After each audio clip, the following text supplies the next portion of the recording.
ഫിലിമി പ്ലസിലേക്ക് എല്ലാവർക്കും സ്വാഗതം. കഴിഞ്ഞ വർഷം ജൂൺ മാസം പിന്നിട്ടത് മുതൽ മലയാള സിനിമയ്ക്കൊരു വസന്തകാലം തുടങ്ങിയിരിക്കുകയാണ്. അന്ന് മുതൽ നല്ല സിനിമകളും 100 കോടി കവിഞ്ഞ സിനിമകളുമൊക്കെ ഉണ്ടായിക്കൊണ്ടിരിക്കുന്നു. ഇതിൻ്റെ ആവർത്തനമാണ് 2024 റെക്കോർഡ് വിജയം എന്നൊക്കെ പറയാം. ജനുവരി മുതൽ ഇപ്പോൾ അടുത്ത ദിവസം വരെ റിലീസ് ചെയ്ത 2 സിനിമകളാണ് ഒരു ദിവസം ഒടിപ്പിച്ച് റിലീസ് ചെയ്ത്. ഫഹദ് ഫാസിലിൻ്റെ സിനിമ ആവേശം, വർഷങ്ങൾക്ക് ശേഷം വിനീത് ശ്രീനിവാസ സംവിധാനം ചെയ്തത്. ഈ 2 സിനിമകളും ഒരേ ദിവസമാണ് റിലീസ് ചെയ്തത്. ഈ 2 സിനിമയും 100 കോടിയിലേക്ക് ഇങ്ങനെ, അതായത് ഫിനിഷിംഗ് പോയിന്റിലേക്ക് എത്തിക്കൊണ്ടിരിക്കുന്നു. ഏത് സിനിമയായിരിക്കും 100 കോടി അടിക്കുക എന്ന ചർച്ച നടന്നുകൊണ്ടിരിക്കുന്നു. ആവേശം ഇപ്പോഴും ഹൗസ്ഫുള്ളായിക്കൊണ്ടിരിക്കുന്നു. ഈ ഓട്ടത്തിനിടയിൽ, ഈ പ്രദർശനത്തിനിടയിൽ കുറച്ചുകൂടി മുന്നിൽ എത്തി നിൽക്കുന്നത് ആവേശം തന്നെയാണെന്ന് പറയാതിരിക്കാൻ വയ്യ. പക്ഷേ ഫിനിഷിംഗ് പോയിന്റിലാണല്ലോ കാര്യങ്ങളെല്ലാം തീരുമാനിക്കുന്നത്. അതിനു മുമ്പ് നമുക്ക് വെറുതെ ഈ സിനിമകളിലേക്കൊന്ന് പോകാം എന്നുള്ളതാണത്.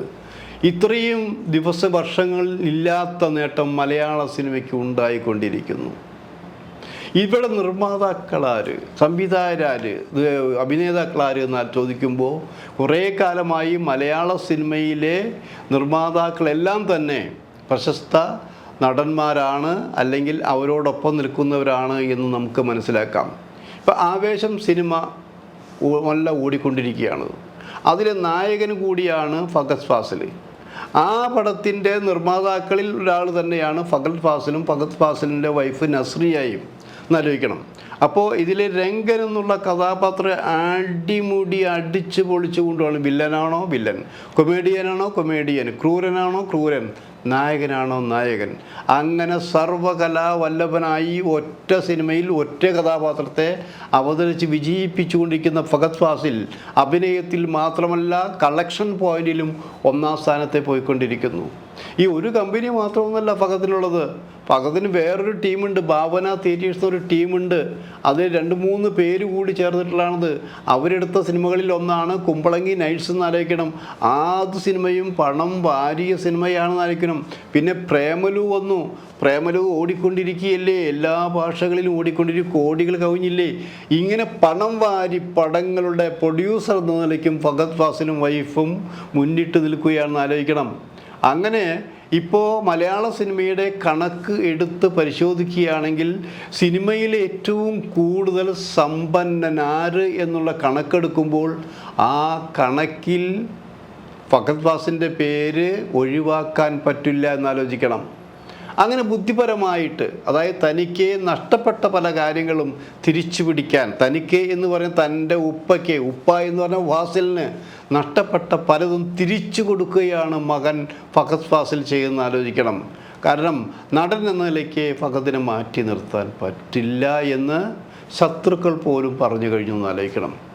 അപ്പോൾ ആ രീതിയിലേക്ക് ചെറുപ്പക്കാരുടെ സിനിമ വന്നുകൊണ്ടിരിക്കുന്നു. ഇനിയും കുറേ പ്രോജക്റ്റുകളുണ്ട്. അങ്ങനെ മാറി മാറി കുറേ പ്രോജക്റ്റുകളുണ്ട്. തമിഴ്, തെലുങ്ക്, കന്നഡ, അന്യഭാഷകളിലെല്ലാം കൊടും ക്രൂരൻ വില്ലനായി ഫഹദ് അഭിനയിച്ചു കഴിഞ്ഞിരിക്കും. മലയാളത്തിലെ നിർമ്മാണ പ്രോജക്റ്റുകളുണ്ട്. മറ്റു ഭാഷകളിലേക്ക് ഇത് മൊഴിമാറ്റം ചെയ്തു കൊടുക്കുന്നു, അതിൻ്റെ റൈറ്റ്സ് വെക്കുന്നു. അങ്ങനെ എല്ലാ ഭാഗത്തുനിന്നും പണം ഇങ്ങനെ കുമിഞ്ഞുകൂടിക്കൊണ്ടിരിക്കുകയാണെന്ന് ആലോചിക്കണം. ഇവിടെ മറ്റു സിനിമയോ, വർഷങ്ങൾക്ക് ശേഷമുള്ള സിനിമയോ, അതൊരു പഴയ സിനിമയാണ്, പഴയ കാലമാണെന്ന് പറഞ്ഞിരിക്കുന്നു. കാരണം മോഹൻലാലിൻ്റെയും ശ്രീനിവാസിൻ്റെയും കാലഘട്ടത്തിലുള്ള സിനിമ, അന്ന് പ്രേം നസീർ അടക്കമുള്ളവരുടെ സിനിമ, സുകുമാരൻ അടക്കമുള്ളവർ, അന്ന് എല്ലാം, അതായത് സിനിമയ്ക്കുള്ളിലൊരു സിനിമ എന്നുള്ളതാണ് ശരിക്കും. അതിലെ പത്രക്കാരെ പോലും വെറുതെ വിട്ടിട്ടില്ല എന്നായിരിക്കണം. പക്ഷെ അതിലൊരു പ്ലസ് പോയിൻ്റ് നമ്മൾ ആലോചിക്കണം. ശ്രീനിവാസൻ്റെ മക്കൾ ധ്യാൻ ശ്രീനിവാസൻ, വിനീത് ശ്രീനിവാസൻ ആ സിനിമയിലെ നെടും തൂണായിട്ട് നിൽക്കുന്ന ആലോചിക്കണം. കാരണം നല്ല നടനാണ് ധ്യാൻ ശ്രീനിവാസൻ എന്ന് നമുക്കൊന്നും പറഞ്ഞിട്ടില്ല. കുറേ സിനിമകളിൽ അഭിനയിച്ചിട്ടുണ്ട്. പക്ഷേ ഈ വർഷങ്ങൾക്ക് ശേഷമുള്ള സിനിമ കാണുമ്പോൾ ഇവൻ തന്നെയാണോ, ഇത് ശ്രീനിവാസൻ്റെ മകൻ ധ്യാനാണോ ചെയ്തിരിക്കുന്നത്? അത്രമാത്രം മനോഹരമായി ആ ചെറുപ്പക്കാരൻ തന്നെ ഏൽപ്പിച്ച ജോലി ചെയ്തു കഴിഞ്ഞിരിക്കുന്നു. സിനിമ കണ്ടിറങ്ങുന്നവർ കണ്ണീരോട് നെഞ്ചോട് ചേർത്ത് പിടിക്കുന്ന രീതിയിലാണ് ധ്യാൻ ശ്രീനിവാസൻ്റെ അഭിനയം എന്നാലോചിക്കണം. വിനീത് ശ്രീനിവാസൻ മനോഹരമായിട്ട് അത് ചെയ്തിട്ടുമുണ്ട്, സംവിധാനം ചെയ്തിട്ടുണ്ട്. ഈ 2 സിനിമകളും റിലീസ് ചെയ്ത അതേ ദിവസം തന്നെ പ്രേക്ഷകരത് കൈകൊടുത്തു. ആ കൈ കൊടുത്തതിൻ്റെ ഏത് സിനിമയാണ് ഫസ്റ്റ് ഡേ ഏറ്റവും കൂടുതൽ കളക്ട് ചെയ്യുന്ന ആലോചിക്കണം. അപ്പോൾ 3.5 കോടി രൂപയോളം ആദ്യത്തെ ദിവസം ഫഹദ് ഫാസിൻ്റെ ആവേശം കളക്ട് ചെയ്തെങ്കിൽ ഒരു 2.25 കോടി 3 കോടിക്ക് താഴെ വിനീത് ശ്രീനിവാസൻ്റെ സിനിമ കളക്ട് ചെയ്തു എന്ന് ആലോചിക്കണം. 2 ദിവസം കൊണ്ട് ഈ സിനിമ 45 കോടിയോളം കളക്ട് ചെയ്തു എന്നാണ് പറയുന്നത്. ഇപ്പോൾ ഇത്രയും ദിവസമായി 100 കോടിയിൽ താഴെ പൊരുതിക്കൊണ്ടിരിക്കുകയാണ് ഈ 2 പേരും എന്ന് ആലോചിക്കണം. അപ്പം നമ്മൾ ആലോചിക്കേണ്ട ഇവിടെ സിനിമാ നടന്മാരാണ് ഇപ്പോൾ വലിയ നിർമ്മാതാക്കളെ മാറിക്കൊണ്ടിരിക്കുന്നത്. ആദ്യം നമ്മൾ സത്യത്തിൽ ഈ നിർമ്മാതാക്കൾ സൂപ്പർ ഹിറ്റാക്കി മായത് ദിലീപാണ്. ശരിക്ക് 2020 എന്നുള്ള സിനിമ പരീക്ഷിച്ചുകൊണ്ട് കോടികൾ ലാഭമുണ്ടാക്കി അത് അമ്മ സംഘടനയും കൊടുത്ത് ഒപ്പം ദിലീപും വളർന്നാലേക്കണം. അത് പലർക്കും ഒരു പ്രചോദനമായി. കാരണം ആ സിനിമ അമ്മയ്ക്ക് വേണ്ടി ചെയ്യാൻ ആരും വരാതിരുന്ന ഘട്ടത്തിൽ പലരും ഞാൻ വരാം എന്ന് പറഞ്ഞ് പിന്നീട് ആ പ്രോജക്റ്റ് ഇട്ടുപോയി. കാരണം നിങ്ങൾക്ക് 2020 കണ്ടവർക്കറിയാം, ഒരു സാധാരണക്കാരന് ഒന്നും ആ സിനിമ ഇത്രയും ആർട്ടിസ്റ്റുകളെ ഒരുമിച്ച് കൊണ്ടുവന്നെടുക്കാൻ കഴിയില്ല. അതിൽ ദിലീപിൻ്റെ കഴിവ് തന്നെയാണ് എന്നെല്ലാം സമ്മതിച്ചതാണ്. പിന്നീട് അതിനുശേഷം ആശീർവാദ് ഗ്രൂപ്പ് വന്നില്ലേ? ആശീർവാദിൻ്റെ സിനിമകളെല്ലാം തന്നെ മോഹൻലാലാണ് നായകൻ. ആ സിനിമയും കാശുണ്ടാക്കിയ സിനിമകളാണ്, കുറേ സിനിമ എടുത്താണ്. പിന്നെ മമ്മൂട്ടി വന്നില്ലേ? മമ്മൂട്ടിയുടെ മകൻ വന്നില്ലേ? അങ്ങനെ പിന്നെ വിനീത് ശ്രീനിവാസൻ്റെ ഗ്രൂപ്പ് വന്നില്ലേ? അങ്ങനെ മിക്ക നടന്മാരും ഇതൊരു ഹോബിയായി പണം വാരാനുള്ള ഒരു സ്വർണ്ണഖനിയായി തീരുമാനിച്ചു. കാരണം അവർക്ക് പ്രശസ്തിയുള്ള കാലം വരെ ഇവരുടെ സിനിമകളെല്ലാം പല രീതിയിൽ വിറ്റുപോകുമെന്ന് ആലോചിക്കണം. പക്ഷേ അവർ രക്ഷപ്പെടുത്തിയ പല നിർമ്മാതാക്കളെക്കുറിച്ചും അവരൊന്നും ആലോചിക്കുന്നില്ലാലും ഏറ്റവും ഒടുവിൽ ഉണ്ണി മുകുന്ദനും നിർമ്മാതാവായി പണം വാരി തുടങ്ങിയിരിക്കുന്നു. അങ്ങനെ നിരവധി പേര്, അതായത് മലയാള സിനിമയിലെ ചുരുങ്ങിയ 25 നടന്മാരെങ്കിലും ഇപ്പോൾ നിർമ്മാതാക്കളുമായി സജീവമായി രംഗത്തുണ്ടെന്ന് ആലോചിക്കണം.